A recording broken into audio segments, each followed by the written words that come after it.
If we look at some of the things that have managed to survive since Atlantis, like the Bible, which has been highly, highly edited from what it used to be. The things I'm teaching now used to be in the text that were supposed to be the Bible. In the Bible, in the book called Revelation, there's a very colorful picture of events that were to take place at some mysterious, unknown times called the end times. And it depicted a certain series of things about angels and seven seals and all sorts of very interesting things people have been trying to figure out what they mean for ages. In that story is encoded. It was encrypted in symbol form. And it was a story about technology. And it was a story about a planned invasion that was going to go down here. And it was a story about a group of Anunaki races that are called the Anu Elohim and the Jehovian Anunaki. Now, before the Jehovian Anunnaki groups wanted to take over this planet, human beings didn't call their God Jehovah, nor did they call it Yahweh. Those were names of collectives, family names, of fallen angelic races that were inserted into our holy texts to hijack our religions, to hijack our stories, and there was a deadline. There was a deadline for when the game would be up here. In Atlantis, we were very aware. We had minimum of 12 strands of DNA. We had huge amounts of awareness. We knew that we were avatars. We knew our commission as planetary guardians. We knew Templar mechanics, the sacred sciences. And there were events that took place that we lost a few rounds in some battles with the fallen angelic races. And when I say fallen angelic, remember, you can picture the Sci-Fi Channel and use E.T. if you want to substitute, because it's the same thing. They're the same beings. They came in and they got a few rounds on their side where they messed up the planetary grids so badly that they were able to create something called a scalar sonic pulse that ran through the planetary grids. It's a magnetic pulse that messes with the magnetic fields. Now, even our scientists know that the planetary magnetic fields have a whole lot to do with memory and with the function of human consciousness. They don't exactly know why yet, but the why is because consciousness is connected to the DNA template, and the DNA template is made of scalar wave patterns, which are electromagnetic wave patterns. So if there is a large magnetic disruption in the planetary fields, you can do amazing things to the DNA of life forms on that planet. The reason we have no memory right now is because of something that was done in Atlantis. And the reason it is very important that we begin to try to very quickly grasp as much of ourselves as we can, even if we don't know we have our avatar levels of self. If we can begin with believing that we do, that's how you find them. You're not going to be able to integrate your higher parts of self unless you realize they're there. But right now, we have about 2 years, not even really, we have to the end of 2002 to reach a certain level of fixing planetary grids, that if it is not accomplished, there's going to be something called Plan B put in motion. Now, when I talk about Plan A and Plan B, Plan A was the founders' plan of what they would do when the stellar activation cycle came. They had a set of things they wanted to do to get the planetary grids fixed so this place would not go into pole shift. Plan B happens when Plan A doesn't work. Plan B would be evacuations. I've never ever been the doom and gloom type person. And I told the Iani when I was working with them the last couple of years, say, don't start talking to me about pole shift because I don't want to hear it. You have all sorts of people out there in the New Age movement, saying all sorts of horrible things are going to happen. If it's that bad, we can't do anything about it. I don't want to know, and I certainly don't want to teach it, And they said, all right, well, actually, it's not that bad. We've focused on solutions all along. We've had to very quickly move through helping people to understand Kathara healing, so they'd understand their body systems, tangible structure of the soul, so they'd understand how those body systems plug into their spiritual consciousness systems, and then very quickly go into planetary grid mechanics, so we could begin to work with the planetary grids to create healing. And a lot has been done already. We've made great accomplishments. But at this point, our accomplishments have been done so well in healing the planetary grids that the agendas of the fallen angelic races, agendas they've held literally since the Atlantean period, when they were just going to saunter in here and just take over the place very easily. They were going to actually come in and introduce themselves with names like Moses and say, "Hi, we created you. We're your space brothers," you know, and just show us how to run our planet better. And there was an objective at the end of it. They don't want humans. They don't even want surface Earth. Earth is a strategic location for something called the Halls of Amente Stargates. Earth has portals that lead directly into the Halls of Amente Stargates. The Halls of Amente Stargates are a universal stargate system that literally extends into all of the primary stargates in our 15-dimensional time matrix. That's what they're after. Earth is the most vulnerable link in the chain of galaxies that have connection to the Halls of Mente Stargates. So what they had in mind for us, way back in Atlantis when they set this plan, was make us stupid, erase our memories, give us some false books and things, take the old books and just insert stuff and take out the good stuff, have us like little sheep by the time they were ready to come in, then set a series of events in motion that would make them able to come in very easily with no resistance.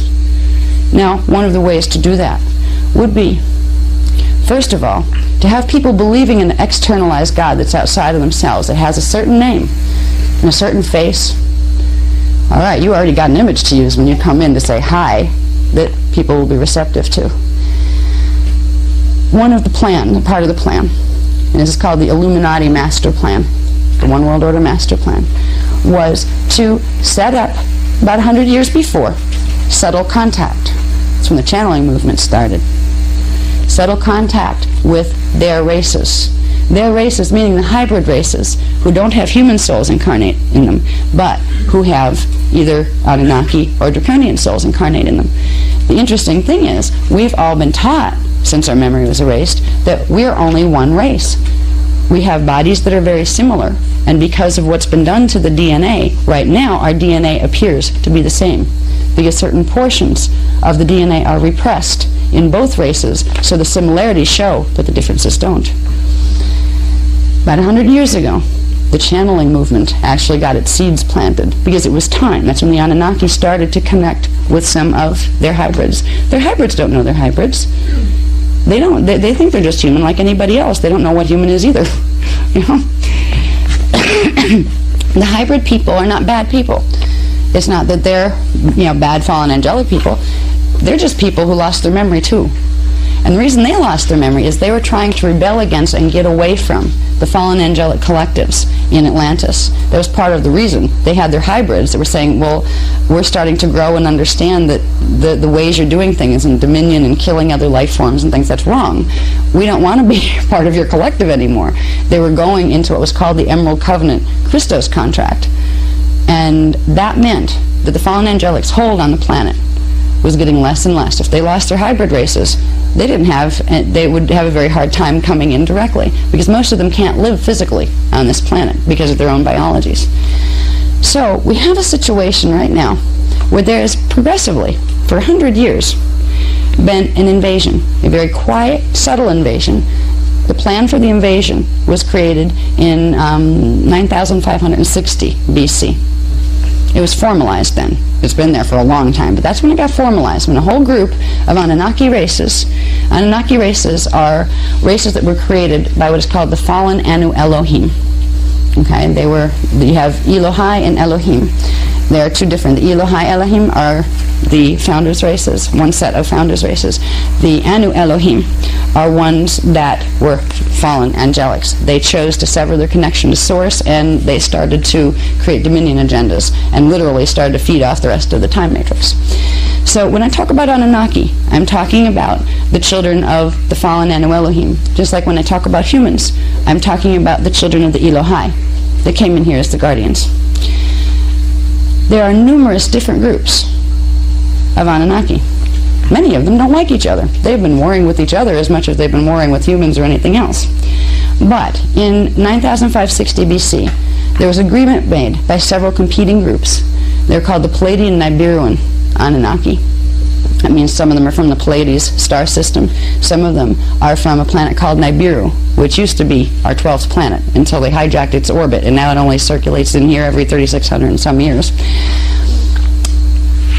With the Luciferian Covenant agreement, it was a step-by-step plan to, first of all, level the playing field, which they did during the Atlantean flood period. In 9558 BC, they used a technology called APIN systems.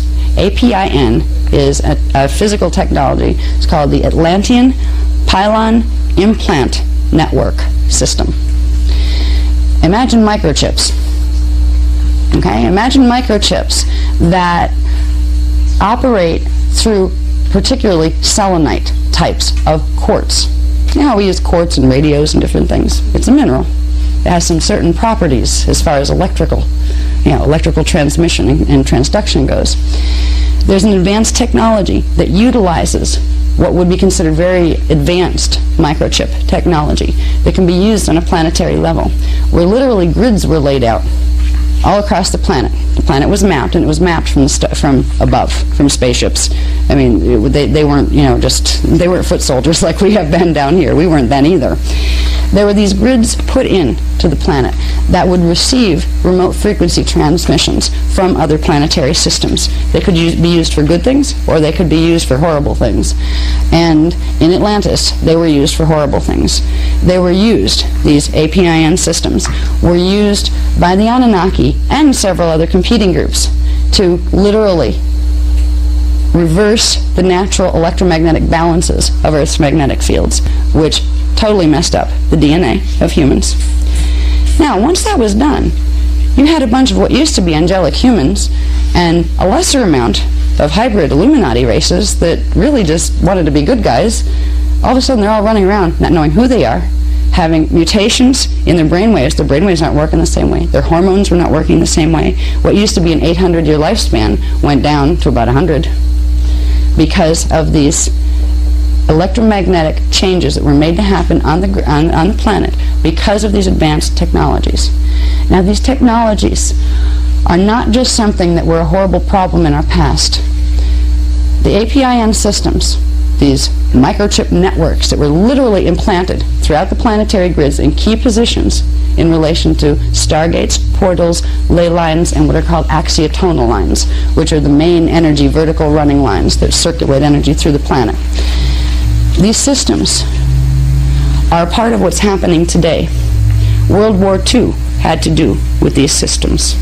You don't read that in the history books either.